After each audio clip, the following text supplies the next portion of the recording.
شوفوا يا اخوان، وانا احكي في هذه القضيه نحكي لكم درك قصه احد عظماء الجزائر، نحكيها لكم باختصار شديد لانها تدخل في السياق هذا.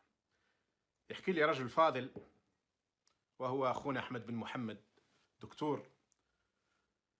دكتور خريج السوربون اللي راه يعاني الان في الجزائر وغالقين عليه من كل النواحي، واللي قاعد اكثر من عده سنوات وهو ما عندوش باسبور لانه ظاهر من اجل غزه هو وبعض اخوانه. يحكي لي انه التقى جميله بحيرد قبل سنوات في البيت نتاعها، وحكت له كيف انضم علي لابوينت الى الثوره الجزائريه. كل الجزائريين يعتبروا علي لابوينت احد رموز الثوره واحد رجال الثوره، احد عظام الثوره، لكن ربما البعض ما يعرفش ان علي لابوينت كان مافيا علي لابوينت في القصبه. لكن كان هناك رجل عملاق، الجزائريين ايضا كلهم يعتبروه من اعظم عظماء الثوره، من اعظم رجالاتها، هو العربي بن مهيدي. يوم في يوم سمع على علي لابوينت، قال لهم وراه، قالوا راه يدور في القهوه الفلانيه، راح للقهوه الفلانيه في القصبه، ورا علي لابوينت، قالوا له ها علي لابوينت، سي علي مرحبا بك، انا اسمي محمد العربي، تفضل حبيت تشرب معك قهوه. علي لابوينت فرح، جاتو افير، اوكي تفضل شرب واحد شربلاتاي، تشرب القهوه، جالسين في جلسه كما هاك. ومن بعد قال له شوف، قال له انا من طرف الجبهه. قال له الجبهه؟ واش من جبهه؟ قال له لا فلان. قال له سمعت راهم يقولوا حاجه هكذا تاع لا فلان. قال له هذول تاع اللي راهم في الجبل، ما كانش انا ذاك اللي قلت لا فلان مش مشهوره كثير، مازال ما انتشرتش في الجزائر وفي القصبه، ومازال يعني فقط المناضلين يعرفوا الاشياء، لكن الناس العاديه ما تعرفش. قال له انا جيتك من طرف الخاوه، من طرف الجبهه. اي طيب وشنو؟ قال له عندنا واحد راهو داير منكر كبير في الجزائريين، حابين كتليك يديه. واسمه؟ قال له اسمه فلاني، كوميسار الفلاني. قال له هذا واعر، شحال تدفعوا؟ ما هي يخزر فيه. قال له ندفع لك الجنه. قال له شنو؟ قال له ندفع لك الجنه اذا مت شهيد، واذا عشت وانت مجاهد حقيقي تدخل الجنه، هذا من عند الله ورسوله، وانا جيت نقول لك وانت لازم تقبل. قال له انا موالف نديرها بالدراهم، انا باش اللي كيدير واحد بالدراهم هذه خدمتي. لكن في لحظه معينه العرب مهدي شدوا من يدو، قال له لك الجنه، تحرر وطنك، كرامتك، كرامه اهلك، كرامه شعبك اللي راك تشوف الفرنسيس واش راهم دايرين فيه. قالوا تقبل يبقاو الفرنسيس واش راهم دايرين فيك؟ راك تشوف واش راهم دايرين في القصبه، راك تشوف واش راهم دايرين في باب الواد، راك تشوف هذه الجزائر نتاعنا، هذه ماشي نتاعهم، هذا وطننا. اذا انت ما تجاهدش وانا ما نجاهدش والاخر ما نجاهدش، شكون يحرر البلاد؟ في 5 دقائق او 10 دقائق زلزلوا بأتم تعنيه الكلمه.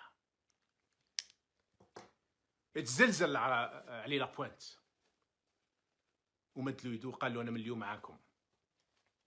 وتعرفوا القصه كيف مات علي لابوينت. Ali Lapointe, de son vrai nom Ali Aymar, est né le 14 mai 1930, année où la puissance coloniale célébrait en grande pompe le centenaire de sa présence en Algérie, au lieu-dit El Anacé, un quartier situé au milieu des vergers, dans la partie basse de la ville de Miliana.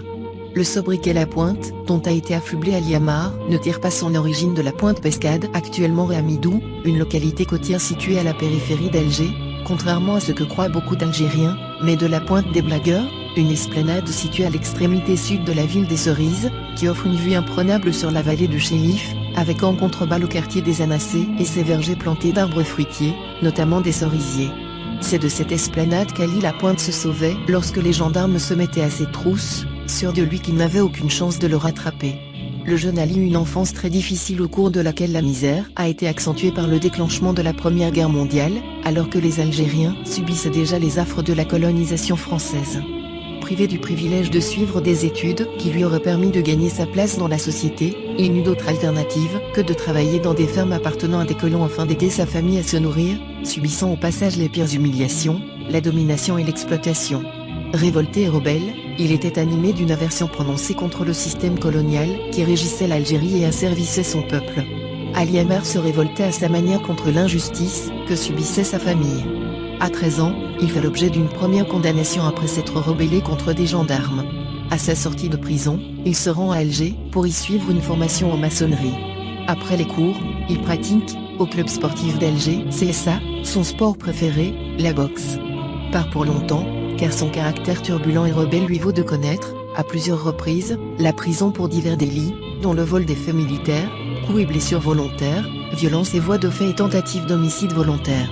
En 1952, il est incarcéré à la prison de Damiette, Médéa, alors qu'il est âgé de 22 ans.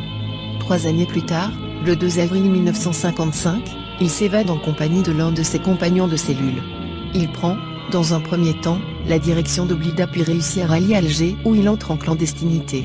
Jusque-là, l'étiquette de malfrat multirécidiviste, qui lui collait à la peau, va peu à peu s'estomper pour laisser place à celle d'un stratège de la guérilla urbaine, une sorte de bandit d'honneur, mais qui ne va pas, non plus, atténuer l'inlassable chasse à l'homme dont il faisait l'objet. Au contraire, la justesse de la lutte qu'il menait lui valut une traque beaucoup plus accentuée de la part des autorités françaises, décidées à l'éliminer, car il commençait à constituer un réel danger pour le maintien de l'Algérie française. C'est à Alger qu'il fait la connaissance de nationalistes algériens qui lui transmettent l'idée et l'esprit de la révolution. Un certain Ahmed Rouibi, dit Ahmed Cheb, le contacte puis le présente à Yassef Saadi, l'un des chefs de zone autonome d'Alger. Après plusieurs tests et mises à l'épreuve, qui consistaient à mener des missions périlleuses dans la capitale, quadrillées alors par les parachutistes du général Massu, notamment des attentats contre des gendarmes et des traîtres à la cause algérienne, il constitue avec un groupe de fidèles, dont font partie Assiba Ben Bouali et Abderrahman Taleb, un commando de choc qui allait porter le combat au cœur même de l'état-major français après 3 années de lutte armée. Avril 1955-octobre 1957, Ali Lapointe est repéré le 8 octobre 1957 par les forces armées coloniales dans un immeuble de la Casbah situé au 5, rue des Abderrahman. Il sera tué en compagnie de ses frères d'armes de Laza, en l'occurrence Mahmoud Bouhamidi, Assiba Ben Bouali et Omar Yassef, dit Petit Omar, âgé de 12 ans, après que les parachutistes du 3e régiment étranger de parachutistes, République, commandé par le colonel Bijard, eurent dynamité la maison où il s'était réfugié. Cette action a entraîné l'effondrement d'un immeuble mitoyen qui a causé la mort de 24 autres Algériens, dont 8 enfants. Au moment de sa mort, Ali Lapointe était âgé de 27 ans. L'ensemble de la presse locale de l'époque était revenu sur les faits du 5, rue des Abderrahman. L'Écho d'Alger a faussement précisé qu'Ali Lapointe ne s'est pas fait sauter avec le stock d'explosifs qu'il détenait, mais qu'il a été attaqué dans son repère par les parachutistes. Il est incontestable que l'objectif de ces assertions avait clairement pour but de ne pas en faire un martyr, afin de ne pas pousser les jeunes Algériens à suivre sa voie. Zora Drif, une grande figure de la bataille d'Alger, apporte son témoignage de ce que fut Ali Lapointe. Il avait la puissance, le courage. Les Français avaient très peur de lui. Je dois dire que lorsque je pense à l'engagement d'Ali, nous connaissions le passé d'Ali, qui n'était pas proxénète, car lorsqu'il a mené son combat, on avait l'impression qu'il voulait racheter ses erreurs, rattraper ses égarements. Pour Mustapha Cherif, professeur des universités, écrivain, ancien ministre et ambassadeur, né à Miliana, son courage, sa témérité, sa fidélité, sa conviction de la justesse de la lutte qu'il menait lui permirent de réussir des actions spectaculaires, qu'il accomplissait en plein jour. De par son sang-froid exceptionnel, ce grand héros de la Révolution s'était distingué par sa bravoure sans faille aux côtés de nombreux autres héros de la bataille d'Alger, pour libérer la patrie de l'oppression coloniale. Aujourd'hui, sur la place de Miliana qui porte son nom, une stèle a été érigée à sa mémoire, à l'endroit où, alors enfant à peine âgé de 10 ans, il aimait faire des pieds de nez aux gendarmes qui le harcelaient, lui l'enfant qui ne demandait rien d'autre que de seulement vivre les mêmes sensations à l'âge où de petits Français étaient plus avantagés et choyés dans un pays qui n'appartenait ni à leurs parents ni à la République française, mais appartenait bel et bien aux ancêtres de Ali Ammar, en l'occurrence l'émir Abdelkader, Sid Ahmed Ben Youssef El Miliani et bien d'autres encore.